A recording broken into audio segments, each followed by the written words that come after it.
दोस्तों, सामान्य विज्ञान के इस अंक में हम आपके साथ लेके आए हैं कुछ महत्वपूर्ण जानकारियां। चालू करते हैं दोस्तों सामान्य विज्ञान के बारे में। एक वायुमंडलीय दाब बराबर होता है 10⁵ न्यूटन पर मीटर स्क्वायर। वायु दाब मापी में पारे के स्तंभ का धीरे धीरे गिरना सूचक होता है वर्षा की संभावना का। मित्रों, वायु दाब मापी में पारे के स्तंभ का अचानक गिरना सूचक होता है आंधी या तूफान का। बैरोमीटर में पारे के स्तंभ का धीरे धीरे चढ़ना सूचक होता है स्वच्छ व साफ मौसम का। दाब बढ़ने पर बर्फ का गलनांक घट जाता है और पानी से भरे गिलास में एक बर्फ का टुकड़ा तैर रहा है और टुकड़े के पूरा पिघल जाने पर पानी का तल क्या होता है दोस्तों? अपरिवर्तित रहता है, मतलब बदलता नहीं है। बर्फ के दो टुकड़े को आपस में दबाने पर, किसको? बर्फ के दो टुकड़े को आपस में यदि हम दबा दें तो टुकड़े आपस में चिपक जाते हैं, क्योंकि दाब अधिक होने से बर्फ का गलनांक क्या हो जाता है? घट जाता है। प्रेशर कुकर के बारे में देखते हैं दोस्तों। प्रेशर कुकर में खाना जल्दी पकता है क्योंकि पानी का क्वथनांक बढ़ जाता है। पानी से भरे किसी बर्तन में पड़ा हुआ सिक्का थोड़ा ऊपर उठा हुआ तथा पानी से भरे बर्तन में डुबाई गई छड़ी जो मुड़ी हुई प्रतीत होती वह प्रकाश के अपवर्तन के कारण होता है। घड़ी की भरी हुई चाबी में संचित ऊर्जा होती है, स्थितिज ऊर्जा संचित रहती है दोस्तों। गुरुत्वीय त्वरण जी का मान होता है 9.8 मीटर पर सेकेंड स्क्वायर। चंद्रमा पर गुरुत्वीय त्वरण का मान पृथ्वी के मान का कितना होता है दोस्तों? 1/6 भाग होता है। कितना होता है दोस्तों? 1/6 भाग होता है। जी का मान कम होता है, कहां पर तो होता है दोस्तों? विषुवत रेखा पर कम होता है। जी का मान अधिक होता है ध्रुवों पर। पृथ्वी के केंद्र पर जी का मान होता है 0 और गड्ढे में भरे पानी पर मिट्टी का तेल छिड़कने पर मच्छर मर जाते हैं। यह क्यों होता है? पृष्ठ तनाव कम होने के कारण वह मच्छर मर जाते हैं। कोई वस्तु द्रव में अधिकांशतः एवं पूर्णतः डुबाई जाती है, अंशतः और पूर्णतः डुबाई जाए तो उसके भार में कमी प्रतीत हो जाती है। किसके कारण दोस्तों? उत्प्लावन बल के कारण। यदि कोई वस्तु को पानी में अंशतः मतलब थोड़ा डुबाया जाए या पूरी डुबा दें तो वो किसके कारण होता है? उसका वजन कम, उत्प्लावन बल के कारण कम होता है। उत्प्लावकता का सिद्धांत दिया था आर्किमिडीज ने। किसी पदार्थ के 1 ग्राम संहति का द्रव्यमान कितना लेकर इसका ताप 1 डिग्री सेंटीग्रेड बढ़ाने के लिए पदार्थ को दी गई ऊष्मा कहलाती है, उसकी विशिष्ट ऊष्मा कहलाती है। क्या कहलाती है मित्रों? विशिष्ट। पृथ्वी के लिए पलायन वेग का मान 11.2 किलोमीटर पर सेकंड है दोस्तों, और सूर्य के लिए पलायन वेग का मान है 42 किलोमीटर पर सेकंड। चंद्रमा के लिए पलायन वेग का मान है 2.37 किलोमीटर पर सेकंड। ऑप्टिकल फाइबर के आविष्कारक थे, कौन थे ऑप्टिकल फाइबर के आविष्कारक? टी.एच. माइकन। पनडुब्बी के अंदर से बाहर देखने के लिए प्रयोग किया जाता है पेरिस्कोप किया जाता है मित्रों। क्या किया जाता है? पेरिस्कोप किया जाता है पनडुब्बी से बाहर देखने के लिए। अब आगे देखें हम तड़ित चालक। क्या देखें दोस्तों? तड़ित चालक। तड़ित चालक का आविष्कार किया था बेंजामिन फ्रैंकलिन ने किया था। तड़ित चालक बना होता है तांबा का। प्राथमिक सेल होता है शुष्क सेल, और शुष्क सेल में संग्रहित ऊर्जा होती है रासायनिक ऊर्जा, और शुष्क सेल का कैथोड बना होता है जस्ता का बना होता है। किसका बना होता है दोस्तों? जस्ते का शुष्क सेल बना होता है। आगे भी अच्छी जानकारियां दोस्तों, इनको देखने का हम काम करें यहाँ पे। तो शुष्क सेल का एनोड बना होता है, किसका बना होता है? कार्बन का। संचायक बैटरी में प्रयुक्त धातु है सीसा, गैलेना अयस्क है सीसा का। लेड सीसा संचायक बैटरी में प्रयुक्त अम्ल है सल्फ्यूरिक अम्ल है का। एक कार बैटरी में प्रयुक्त विद्युत अपघट्ट होता है सल्फ्यूरिक अम्ल H2SO4, और वैद्युत अपघटन में अवकरण मतलब रिडक्शन के लिए कैथोड पर हो जाता है, इसका अवकरण हो जाता है दोस्तों। प्राकृतिक चुंबक होते हैं लोहे के ऑक्साइड होते हैं दोस्तों, और स्वतंत्रता पूर्वक लटका चुंबक इंगित करता है उत्तर दक्षिण दिशा को करता है। अस्थायी चुंबक बनाया जाता है नरम लोहा का। स्थायी चुंबक बनाया जाता है इस्पात का।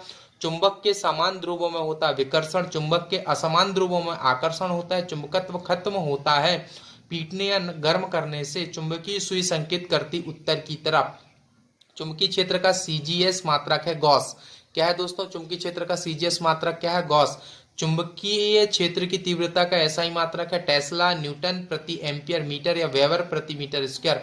ध्रुवों पर नमन कोण होता है 90 डिग्री। ध्रुवों पर नमन कोण कितना होता है दोस्तों?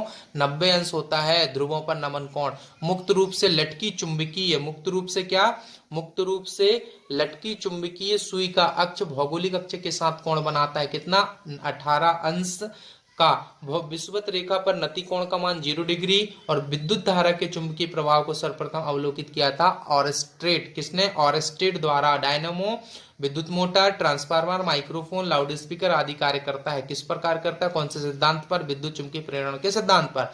डायनामो परिवर्तित करता है किसको? डायनामो क्या करता है दोस्तों? यांत्रिक ऊर्जा को विद्युत में बदल देता है। और विद्युत मोटर क्या करता है? विद्युत ऊर्जा को यांत्रिक में बदल देती है।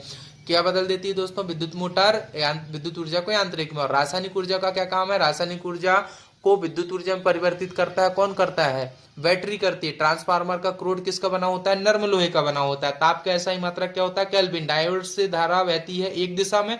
ट्रांसफार्मर प्रयुक्त होता है केवल एसी परिपथ में। ट्रांसफार्मर प्रयुक्त क्या होता है? केवल एसी परिपथ में, अल्टरनेट करंट में होता है दोस्तों। ट्रांसफार्मर का कार्य है उच्च अल्टरनेट करंट मतलब एसी वोल्टेज को निम्न एसी वोल्टेज में बदल देता है और निम्न एसी वोल्टेज को उच्च एसी वोल्टेज में बदल देता है। ये दोनों उसके काम है। रेक्टिफायर का काम क्या है दोस्तों?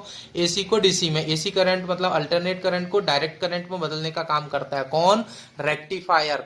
फ्यूज तार बना होता है, किसका बना होता है दोस्तों? फ्यूज तार सीसा और टिन का बना होता है। फ्यूज तार किसका बना होता है? सीसा और टिन का। टेलीफोन लाइन में प्रवाहित ऊर्जा होती है विद्युत ऊर्जा। और टेलीफोन के आविष्कारक थे ग्राहम बेल। और घरेलू फ्यूज तार का होता है निम्न गलनांक का। नाभिकीय रिएक्टर में ईंधन के रूप में प्रयुक्त होता है यूरेनियम। नाभिकीय रिएक्टर में ईंधन के रूप में कौन प्रयोग होता है दोस्तों? यूरेनियम प्रयोग किया जाता है। आगे है इसमें हम देखें दोस्तों जानकारियां। कैंसर के इलाज में प्रयोग किया जाता है, क्या किया जाता है? कोबाल्ट 16। कैंसर के लिए क्या यूज किया जाता है दोस्तों? कोबाल्ट 16। कोबाल्ट पाया जाता है विटामिन B12 में। कोबाल्ट किस में पाया जाता है?